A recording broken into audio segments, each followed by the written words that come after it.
So welcome to another vertical vlog, I guess. And alam niyo naman kung saan tayo pupunta ngayon.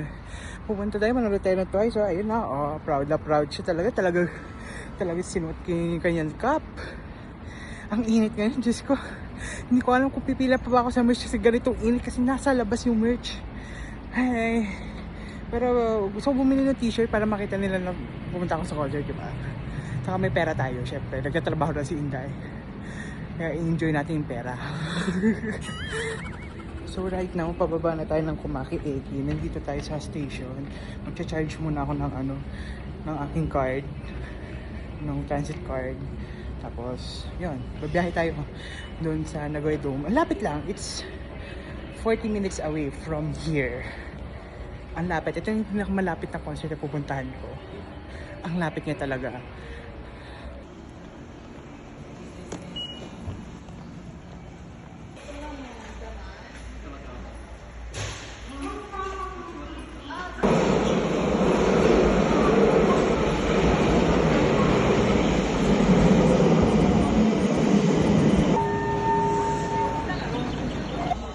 Dito na tayo sa Vantalin Domo, bibili tayo ng merch.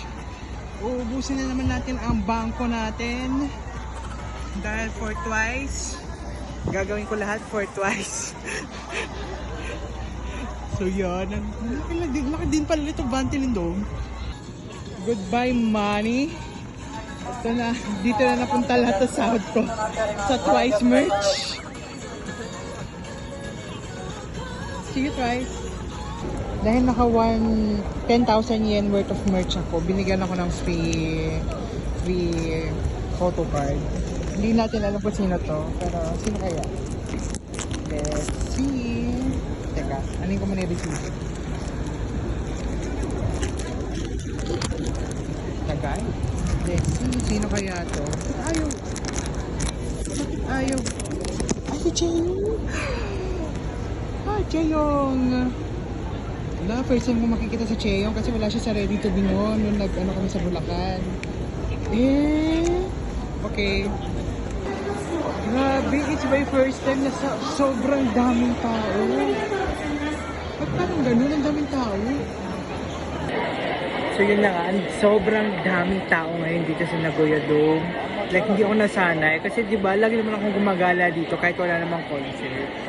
Pero ganito talaga yung sitwasyon dito sa tabi ng Ion Nagoya Dome. Kapag merong laro or merong concert, talagang puno talaga tong area natin ng mga concert goers. Kasi 46,000 yung venue parang parang Tokyo Dome din, saka Kyocera Dome sa Osaka. So yun, nag-chill na lang ako with Starbucks, saka to, kakain ako ng Subway. Ayan, naghihintay na lang tayo hanggang mag-start yung yung gate, magbukas. Though bukas na siya ngayon, mamaya pa naman kasi nagpapalamig ako dito sa loob ng mall kasi ang init sa labas. So yun. So yun nga, ang kagandahan dito sa Japan, kung meron silang malalaking dome like pang ng mga sports, katabi niya lang Ion Mall. Like Ion Mall sa Kyocera Dome, may Ion Mall din doon. Tapos dito din. Sa Tokyo, meron din atang mall doon, yung Tokyo Dome City. Para meron silang isang city yun ata. Yun, dapat sa Philippine Arena, magtayo din sila ng mall doon. Like, alam ko hindi pa develop yung area na yun. Puro mga bukid-bukid. Tapos nagtayo ng arena doon. Pero siguro kung nag-develop na fully yung area na yun, magtatayo ng mall yung INC doon. Kasi kapag nagtayo kayo ng mall doon, lalago yun. Kasi kapag may concert na ganito, talagang times 3 ang demand. Ang daming tao ngayon. So, grabe, puro hapon yung mga nakikita ko. Parang ako lang yung gaijin dito. Parang oo. Diyos ko. Pati dito sa Ion Supermarket nila dito sa baba, nagsisiubusan ng tubig. Super demand ngayon. Walang tubig din, walang lemon tea lang yung nabili ko. So tingnan mo, ganito yung Bird's Eye View na sobrang daming tao. Lalo na yung Gongcha. Di ba minsan walang pila dyan? Abot na hanggang dun yung pila. Dun sa likod hanggang dito. Look. ako nasanay na maraming tao dito. Kasi nga may concert kasi. Sobrang daming tao.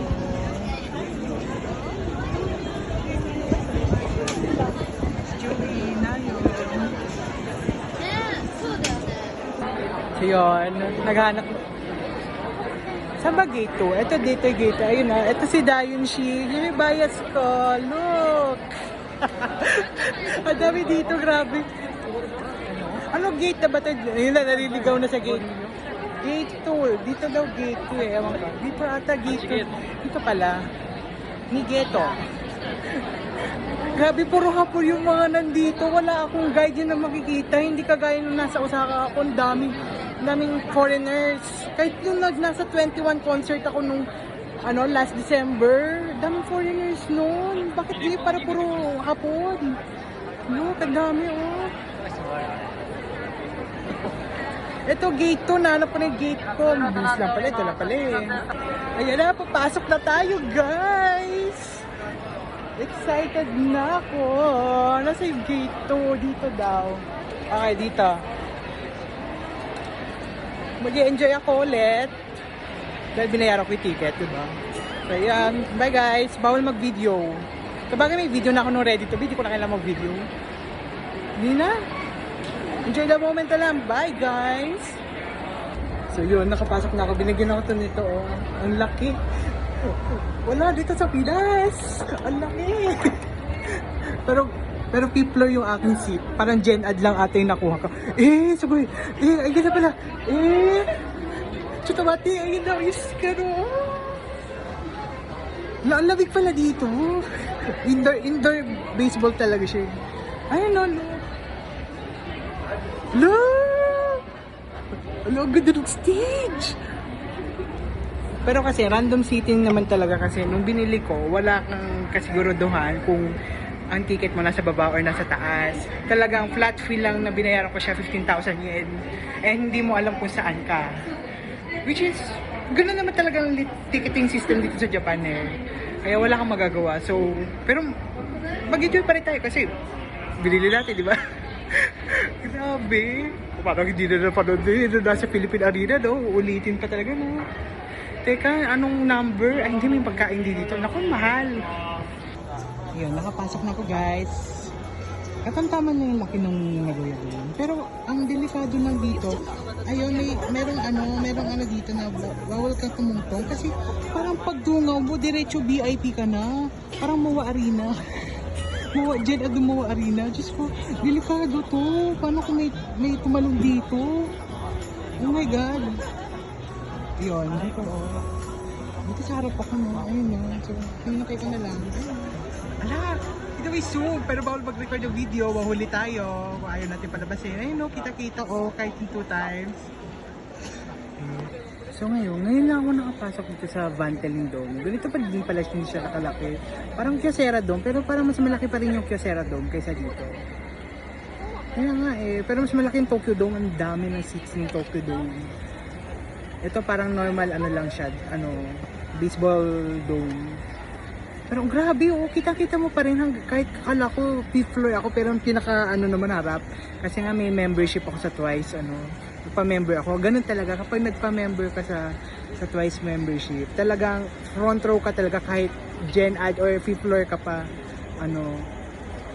Hindi naman ako qualified sa upgrade ticket kasi hindi naman kasi ako once yung parang may long-term membership sila na once kailangan member ka ng once ng ng fan club for 3 years. So, hindi naman ako 3 years na So, yun. May bali-balita daw na Candy Bongsi na lang yung magsising sa concert ng This Is 4. Hindi na daw supported yung Candy Bongsi sa concert na ito.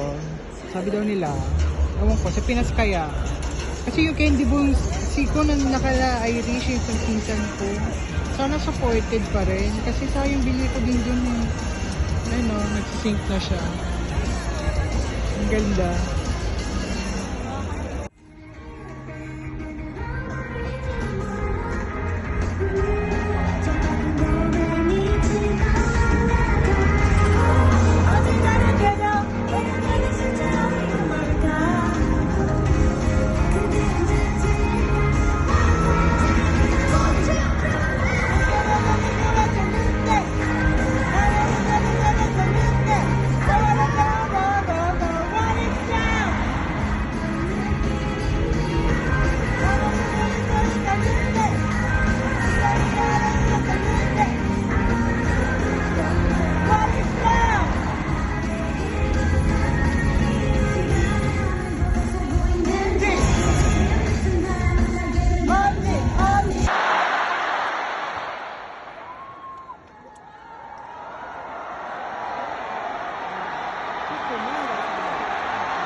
Grabe, busy medyo lang ngayon, grabe.